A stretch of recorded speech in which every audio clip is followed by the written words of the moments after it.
Howdy folks, my name is Jake. You've made it to Canadian Cutting Edge, and today we're taking a look at a smaller folder by Enlan. We've got a really cool sheep's foot here with a swedge, hollow grind, all steel handle, pocket clip is tipped down right side only, frame lock knife, interesting kind of pattern on the show side, and it fits a guy's hand even though his hands are large, bordering on extra large. Anybody with smaller hands than mine is going to find this knife very comfortable. If you're in the extra large range, this might be a little bit too big for you to, certainly to carry as an EDC, but maybe as a backup, who knows. This thing is cheap like borscht. Significantly under $10 US. So if you're looking for a nice frame lock all steel and you like sheep's foot kind of styling, then stick around for this review. Wait a minute, even if you don't like those things, watch anyways. Well, I might have a biased opinion. Sue me. Stick around.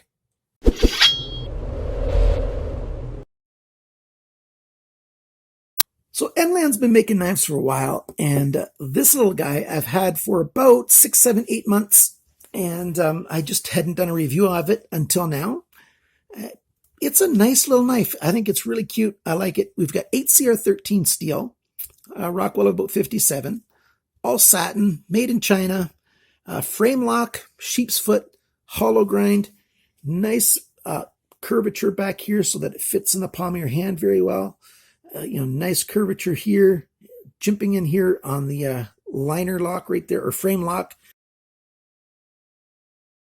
which really it gives you a little bit extra grip when you're using the knife, and a little bit extra grip when it comes to, close the blade. And, as you can see, I can do it with my left hand just fine. It's a little bit snugger in the pivot from the factory. It's not a knife that flips open. You're not going like this and flipping open the knife with drama. I guess I could adjust it to do that. It wasn't that way from the factory, and I'm just sort of left it sort of the way it is. You've got this texturing in here that kind of gives you grip. I think what they did was they did some kind of blasting in here, because even though you've got these lines in here, those raised lines, are staying good on right there. But in here, even those raised lines have that texture on them. And so it's been blasted more in the middle than anywhere else, because as you can see on the edges, you can see those raised lines. Recessed screws, so nice and fairly flat. That's got a little bit of a raised pivot screw right there, not dramatically so. And there's the screw to adjust, and you got your pocket clip. Thumb studs are a nice size. They're not too big and they're not too small. Stop pin is nice. I like this jimping back here. That's good for when you're holding it. So you got a little bit of jimping on both sides right there. The frame lock cutout, it's quite a thick cutout line right there. Notice that the relief cut is on the inside. I'm seeing more and more knives with the relief cut on the inside, and I like that. I've heard all the arguments about why the relief cut needs to be on the outside, for the angle of the pressure going into the lock and stuff. Yeah, I can see that if you're going to have a contest on the strength of the knife, but for just regular EDC use, even hard EDC use, having the relief cut on the inside, there's nothing wrong with that whatsoever. Yeah, it's just a fact that I believe. And hey, you might have a different opinion, and I'm fine with that. There's reasons for saying that it's stronger on the outside, and it is stronger on the outside. My personal opinion is just that it's not stronger to the degree that it needs to be that way on this style knife, especially on this size of this style knife. You've got the open pillar construction, and those pillars got sort of an hourglass shape to them. There's no lanyard hole on this knife. You could tie around the end of that pin, stop this pillar by the open pillar construction, but if you did, you're going to have to tie it very tight because the blade comes fairly close and you don't want to be nicking that and fraying it up. Pocket clip is right side tip down only. I wish they would have made a pocket clip that came the other way. They'd have to do a totally different pocket clip though. The pocket clip sort of functions a little bit as an over travel stop. So you can push on there, and once you get to that degree, you bump into the pocket clip. Detent on this is quite good. Lockup is solid. No blade play, side to side, up and down. Show you a close-up of the lockup. Comfortable knife in hand. Instead of a thumb riser, it starts to go down, but that's okay, for this style knife, for doing some fine cutting. I don't mind hollow grinds at all. You've got a nice long flat section, then a bit of a belly, a little bit of a sharpener's choil right there. So it's easy to sharpen right to the edge of the knife. I've sharpened this with my own TS Prof sharpening system right now, and it's got a really good edge on it.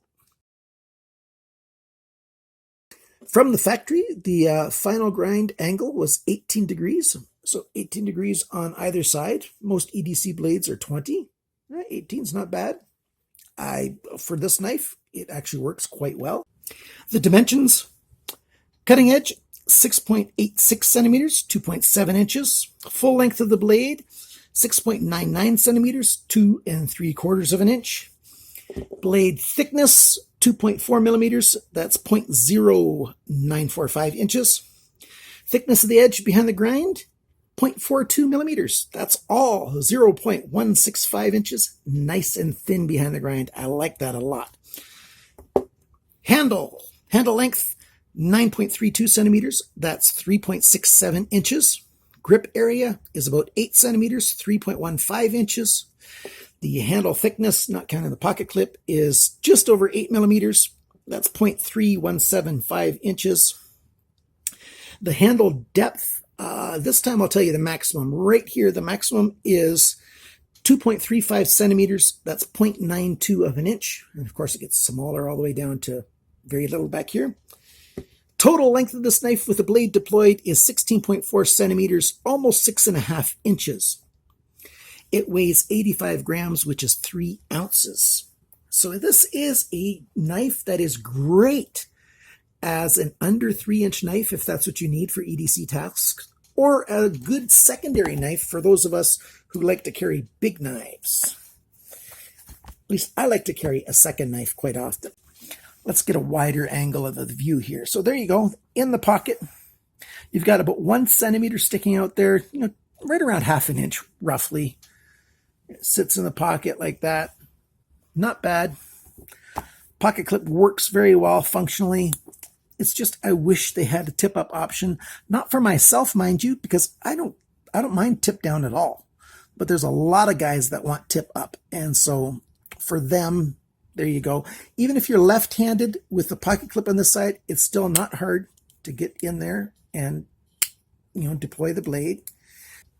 Now, having such a thin edge behind the grind, that means that this knife can cut very, very well. Straight down on paper, easy squeezy.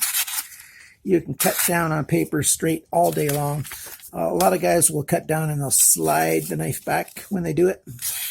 That's a totally different kind of cut. That's much easier to do than going straight down. But having such a thin edge on here, this blade cuts all day long, very, very easily. Not a problem at all. You could just cut any kind of shape you want just by going through the paper all day long. Really, really nice knife. I like that it's nice and thin to start with behind the grind. That means you can sharpen it a number of times before it starts getting, so thick that you just want to get a new knife and replace it. And at a cost that is just unbelievably low. Thanks so much for watching this video. Thanks for liking, sharing, commenting, and subscribing. I think this knife is a definite recommend. If you're in the market for something like this, this is a good buy. Please use my links from GearBest and support the channel by buying through my links. That helps me out an awful lot. And thank you for the moral support of liking, sharing, commenting, and subscribing. Until next time, remember, always cut towards your chum, not your thumb.